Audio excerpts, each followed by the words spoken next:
Welcome to the Recommended Daily Value Podcast, your daily dose into the health and wellness world. Welcome back to the Recommended Daily Value Podcast, where we dive into everything health, fitness, and nutrition related 5 days a week in 5 minutes or less. This podcast is brought to you by Umzu, and I'm your host, Tyler Woodward. If you're not already, hit that subscribe button because today we're reviewing one of the only studies available right now on mouth taping.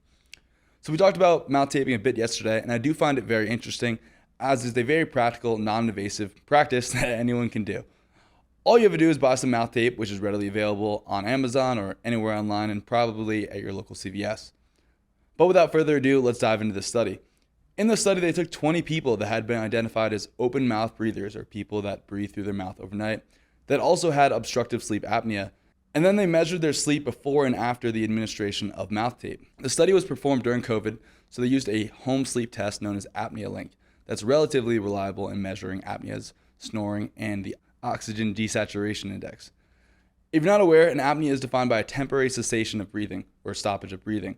And in obstructive sleep apnea, these apneas are caused by a small blockage in your upper airways that prevents adequate oxygen from flowing through, resulting in temporary stoppages of breathing.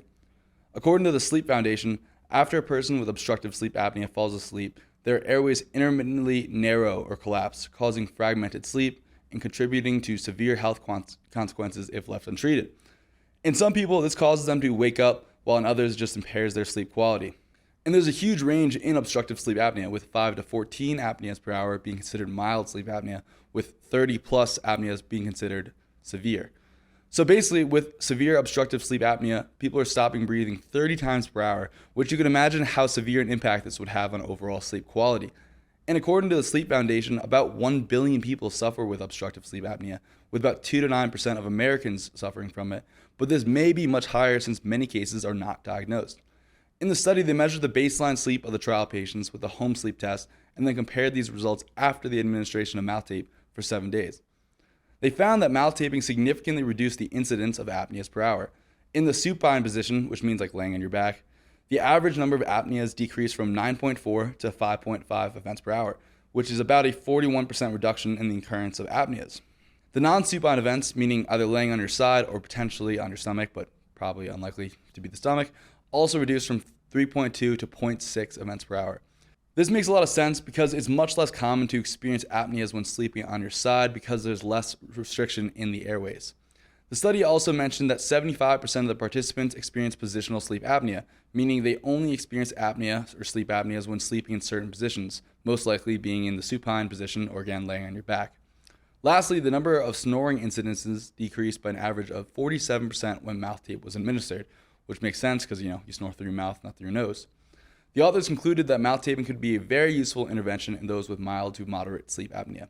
This is very useful, being that the most common medical intervention for obstructive sleep apnea is the administration of a sleep apnea machine or CPAP machine, which is a relatively low rate of adherence, with 1/3 of people trying it quitting in the first month. Now, obviously, the study has limitations. First, the sample size was pretty small with only 20 patients, 19 of which were men. Secondly, there was no control group in the study. They only used the baseline of the 20 patients. And lastly, the home sleep test is much less accurate and reliable than the in-lab sleep test. So the jury may still be out on the effectiveness of mouth taping, but I'm very optimistic and think this could be a very useful intervention in many people. Anecdotally, many people, including myself, that try mouth taping experience profound benefits in sleep quality and quantity, snoring less, not waking up with dry mouth, etc. Personally, I think everyone should try mouth taping for at least 6 weeks to really see the effects it has in their day-to-day life. Well, that's it for this episode, so it might sound a bit weird, but don't be afraid to try mouth taping out for yourself. If you enjoyed this episode, make sure to hit that subscribe button and to share with a friend. And remember, these opinions are my own, based on my own research and experiences, and is not medical advice. Till next time, be good.